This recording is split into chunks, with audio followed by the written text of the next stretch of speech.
అశోక్ గారికి, హరీష్ శంకర్, ఎండి ప్రియాంక గారికి and my cinema fraternity and FTC సభ్యులు అండ్ స్పెషల్గా ఈ ఈవెంట్ ఇలా బతుకమ్మ జయంతిని నేను చేద్దామని రాజు నాకు చెప్పినప్పుడు ఈ మధ్య నేను దిల్రాజు డ్రీమ్స్ అని ఒకటి అనౌన్స్ చేశాను. అంటే కొత్త వాళ్ళకి అవకాశం ఎలా ఇవ్వాలి అనే దాన్ని చెప్పగానే నేను కనెక్ట్ అయ్యి ఈవెంట్ చేద్దాం రాజు.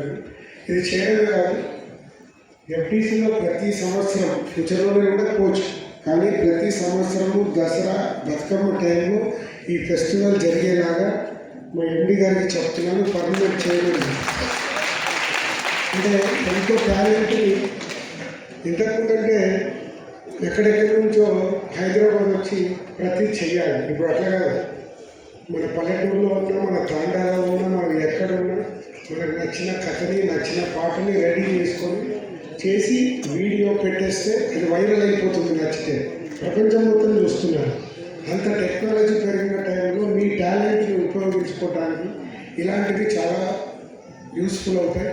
సో దీనికి మా సీఎం రేవంత్ రెడ్డి గారికి కూడా చెప్పి గవర్నమెంట్ తరఫున దీన్ని పర్మనెంట్ ప్రతి సంవత్సరం సినిమాకి ఎలా అయితే కథ పేరు పెట్టి ఎఫ్టీసీ నుంచి గవర్నమెంట్ నుంచి అవార్డ్స్ ఇస్తున్నామో అలాగే యంగ్ ఫిలిం మేకర్స్ కోసం ఈ బతుకమ్మ యంగ్ ఫిలిం మేకర్స్ ఫెస్టివల్ని పర్మనెంట్ చేయాలని గవర్నమెంట్కి నేను సిఫారసు చేసి పర్మనెంట్ చేయిస్తాను.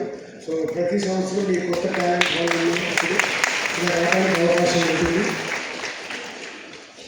అండ్ ఇందాక ఇక్కడ చెప్పారు కదా, జోస్ సినిమా అప్పుడు నాకు ట్రావెల్ చేశాను. ఇప్పుడు ఆయన నాకంటే పెద్దారు, ప్రపంచంలో తెలిసాను.